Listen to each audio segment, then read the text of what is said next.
Enzo Recto, kalaban ang katiwalian at kasinungalingan, kakampi sa katotohanan at kabutihan. Todo iyak at nagmamakaawa ngayon itong anak ni Digong na si Baste Duterte. Nagmamakaawa sa kanyang mga suporter na tulungan at manawagan na pauwiin ang kanyang tatay, na si Digong Duterte, doon sa ICC. Yan mga kabunyog. Ang tinatawag natin na karma, nagtatapang-tapangan noon, at naghahari-harian sa Davao. Ngayon, parang maamong tuta na nakikiusap sa taong bayan na pauwiin na ang kanyang tatay. Well, kahit ano pa ang gawin nilang pagmamakaawa dito, wala naman silang magagawa, kahit lumuha pa sila ng dugo sa pagmamakaawa sa ating gobyerno. Wala rin maitutulong ang gobyerno sa kanila. Dahil nasa kamay lang ng mga taga-ICC ang desisyon kung papauwiin pa nila itong si Digong dito sa Pilipinas. Anyway, panoorin na po natin itong pagmamakaawa nitong si Baste Duterte.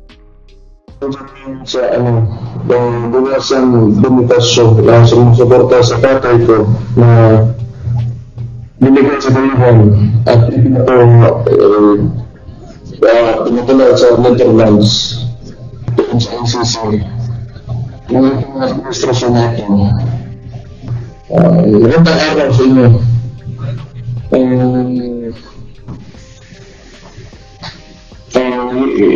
Mahirap yung sitwasyon namin gusto ko sana na nandyan ako.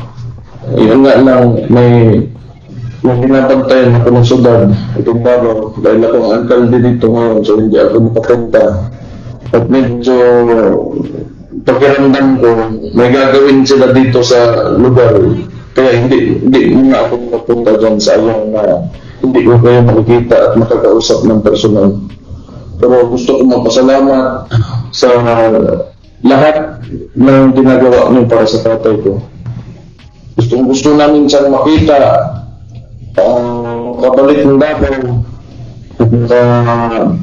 uwi sa bahay niya, sa kwarto niya.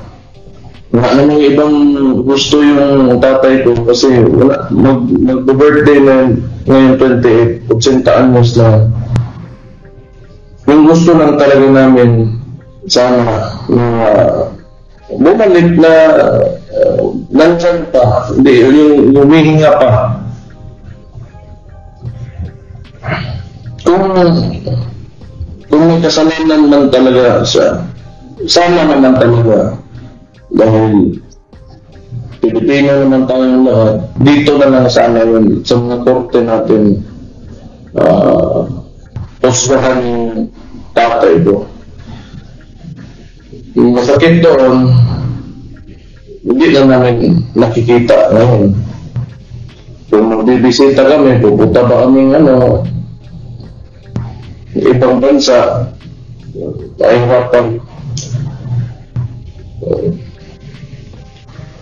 So, gusto ko lang sabihin talaga, nakita ko lang, simula nung kang KOJC pa, yung Pastor Kintuloy, hanggang dito sa sa tatay ko, abusado talaga. Abusado, tapos ayaw dumaan sa saktong proseso. Medyo kailangan natin mag-ingat ngayong panahon na ito dahil kailangan natin tingnan yung sitwasyon na ayos. Kasi ako, nakakarinig lang ako ng mga istorya ng Marcelo. Pero ngayon, hindi ko alam kung ito na ngayon, pero sa nangyayari at nakikita ko at nararamdaman ko, ito ang kasang Marcelo na naririnig ko noong panahon. Hindi pa naman, kasi alam ko may mas mga grabe talaga at mga karamandumal na mga nangyari doon. Pero itong Marcos Jr. gusto ang gayahin yung tatay na senior na ewan mo lang. Pero gusto ko lang na tingnan nyo ng maayos yung sitwasyon at mag-ingat kayo sa iba kumilos yung literatong yun. Yung mga pulis na uutusan, wala magawa. Siyempre, trabaho man nila. Wala naman talaga dyan sa mga maliliit na ranggo yung andyan naman talaga kung sino yung nagpapatakbo. So mag-ingat kayo dyan. Again, gusto ko lang magpasalamat kasi wala talaga akong, hindi ko alam talaga ano sabihin ko sa inyo kasi apektado talaga ako ngayon, yung pamilya namin sa nangyari. Yung gusto lang namin makita yung former President Digong. So malaking bagay, lahat ng ginagawa niyo, sinasabi niyo, sinusulat niyo, lahat ng suporta na pinapakita niyo. Malaking bagay yun sa amin. Kaya salamat sa inyo. Yun lang. Mabuhay kayong lahat. Yan mga kabunyog, narinig po natin itong mga sinabi ni Baste Duterte. Puwera sa pagmamakaawa, binatikos rin niya itong si PBBM sa ginawa sa kanyang tatay. Anyway, panoorin po natin itong mga pinagsasabi niya. Yung future ng sistema ng politika dito sa Pilipinas. Kaya it seems to me, the stories that I've heard about martial law and oppression is synonymous with the Marcos family name.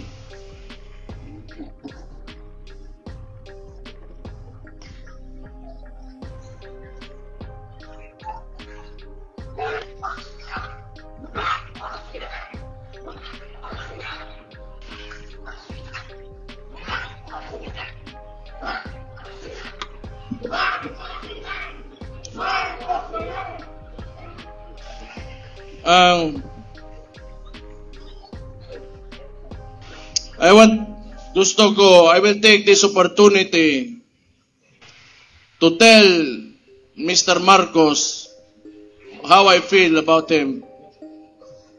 Mr. President Marcos, you will never be loved.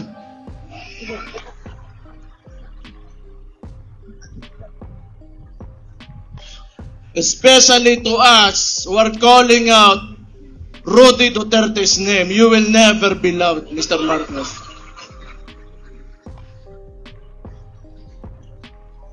We will stand up and we will fight back.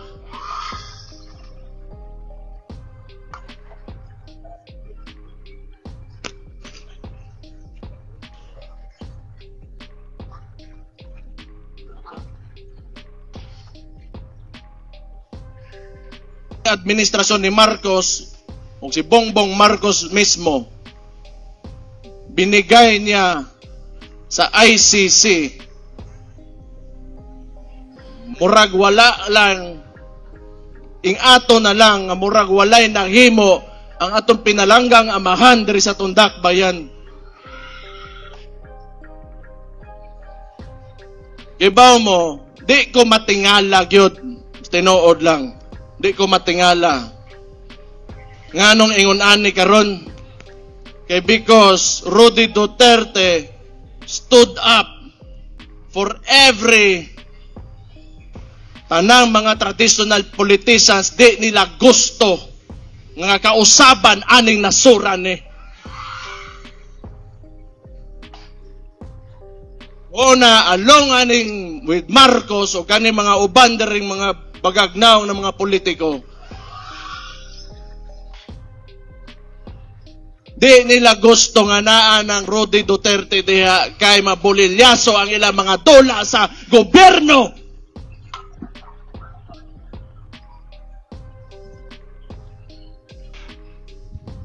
Gusto ko lang niingnon kay Bongbong Marcos. Aside you not being loved by the people, all you have is the government's resources and your term. Beyond that, you are nothing.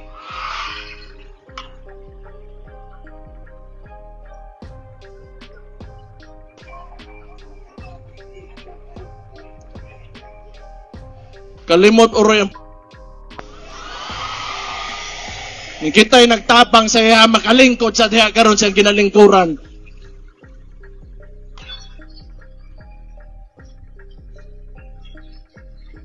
And I truly pray, Mr. Marcos, that you will be able to finish your term. I pray ang imong amahan gipalubong sa akong amahan, pero akong amahan gipapreso nimo. Yan mga kabunyog, narinig po natin itong mga sinabi ni Baste Duterte kay PBBM. Well, ano po ba ang masasabi ko dito? Tama lang naman ang ginagawa ni PBBM, sumusunod lang naman siya sa batas. Wala man tayong jurisdiksyon sa ICC. Pero kung Interpol na ang kumilos, wala na tayong magagawa dahil mayroon tayong obligasyon sa utos ng Interpol. Dahil kung kailangan din natin ang tulong nito, mayroon rin silang obligasyon na tulungan tayo. Anyway, naiintindihan namin ang sakit ng nararamdaman nitong si Baste, pero nagkasala si Digong at dapat siyang managot sa kanyang mga ginawang kasalanan, hindi naman pwedeng kalimutan at pabayaan na lang ang mga krimen na nangyari sa panahon noon ni Duterte. Anyway, dito na lang po ang aking topic. Mabuhay po tayo mga kabunyog. Bunyog, bunyog, halikan na kasama ka. Bunyog, kapag buklod ay may pag-asa. Luzon, Visayas, Mindanao, isa ang pananaw. Sa bagong Pilipinas ang bunyog isisigaw.